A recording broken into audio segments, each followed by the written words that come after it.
Para hablar del síndrome compartimental agudo hay que empezar por definir qué es un compartimento. Este es un espacio osteomiofacial cerrado. Entonces, el síndrome compartimental agudo es el aumento de la presión dentro de este compartimento. Esto va a limitar la perfusión tisular generando isquemia, dolor y desconfort, que a su vez va a comprometer la circulación y la función de la extremidad, y lo más importante es que es una urgencia ortopédica. Este síndrome se produce principalmente en hombres, quienes tienen 10 veces más riesgo comparado con las mujeres. Se produce en pacientes menores de 35 años o en pacientes que practiquen deportes de alto rendimiento. Si bien el síndrome se produce principalmente en compartimentos de la pierna, en donde presenta mayor mortalidad es en el abdomen. Sin embargo, esta mortalidad va a depender del sitio de presentación, el tiempo de evolución y la rapidez con la que se realice el manejo. En cuanto a etiologías, tenemos externas e internas.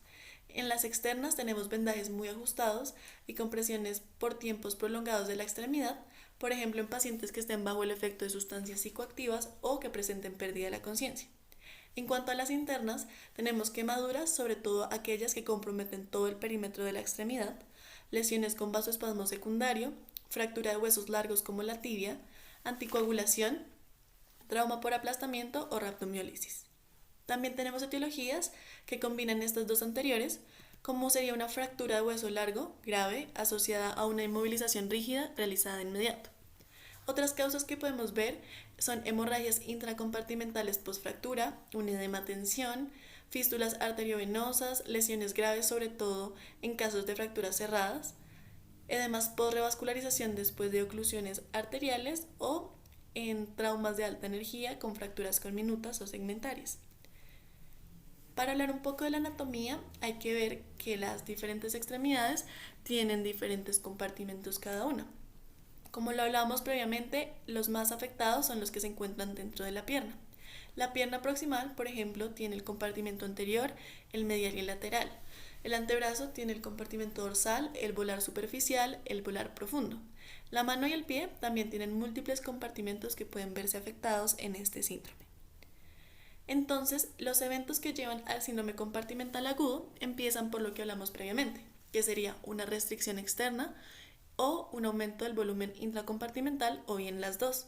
Esto va a aumentar la presión dentro del compartimento, lo que va a llevar a una disminución de la presión arterial y un aumento de la presión venosa. Esto va a colapsar el lecho capilar, lo que va a llevar a hipoperfusión y a hipoxia. La hipoperfusión nos va a llevar a un aumento de la permeabilidad capilar, un aumento del edema también. La hipoxia nos lleva a isquemia y nos lleva a la liberación de radicales libres que nos van a llevar a inflamación, la inflamación a edema, y todo esto nos va a llevar al aumento de la presión en el compartimento. La isquemia nos va a producir necrosis y todo nos va a generar un ciclo que se va a repetir y va a terminar aumentando más la presión dentro del compartimento y generando más necrosis. En cuanto a las manifestaciones clínicas, tenemos lo que se describe como las 5 P's. La primera, que es palidez, es un signo tardío, que se ve como piel fría y acartonada y el llenado capilar va a estar prolongado. En la segunda P tenemos la ausencia de pulsos, que es un signo también tardío, que se verifica clínicamente a la palpación. Está el dolor, que se describe como fuera de la proporción al tipo de lesión y se exacerba por movimientos pasivos o por compresión directa del compartimento. Es un dolor punzante que no cede fácilmente con analgesia. Están las parestesias, que es el primer síntoma en aparecer y es la primera indicación de isquemia nerviosa. Es una sensación de hormigueo o de quemadura o entumecimiento y va a haber pérdida de la discriminación entre dos puntos. Y por último, tenemos la parálisis, donde también se va a ver que es un signo tardío, donde va a haber un movimiento débil o sencillamente va a estar ausente de las articulaciones distales y también va a estar ausente la respuesta a la estimulación neurológica. También vamos a ver que está descrito que se ve la piel brillante, ampollosa y va a tener hipoestesia. Y lo que hablamos previamente es que el dolor a la movilización pasiva de las articulaciones distales es el signo más sensible y temprano de este síndrome. Otras manifestaciones clínicas que se pueden ver según el compartimento que esté alterado. En este caso hablamos de los de la pierna. Para el diagnóstico nos vamos a basar principalmente en la clínica, tanto en los signos y síntomas que presenta el paciente como en la exploración física. Sin embargo, en algunos casos es necesaria la medición de presión intracompartimental. Para esto tenemos diferentes técnicas. Las dos principales es la técnica de Whiteside, que se va a llenar una jeringa de suero fisiológico y se va a dirigir intramuscularmente en la región subaponeurótica a 45 grados en relación al plano cutáneo. Se va a presionar suavemente sobre el émbolo de la jeringa, que está llena de aire, hasta que la columna de suero empiece a desplazarse. Esto va a indicar que la presión sobre la columna de suero está por encima de la presión intratisular. Entre los inconvenientes que encontramos en este tipo de técnica es que no permite la medición continua de la presión y que puede haber un error de precisión de 3 milímetros de mercurio. La otra técnica que se usa comúnmente es el sistema Stryker, que es un catéter peridural introducido por el extremo del compartimento que se ha de medir. Se va a introducir suero fisiológico en el compartimento por medio del catéter para permitir un registro directo con un monitor de presión de visualización digital. Este equipo permite medidas intratisulares dinámicas continuas durante el esfuerzo o durante el propio gesto deportivo, que se realiza cuando se hace un test de campo en síndromes compartimentales crónicos. Se debe heparinizar la vía para evitar coagulación durante el proceso. Para el diagnóstico vamos a realizar un delta de presión. Vamos a restar la presión intracompartimental a la presión arterial sistólica, y si esta resta es menor a 30 milímetros de mercurio es indicación de fasciotomía.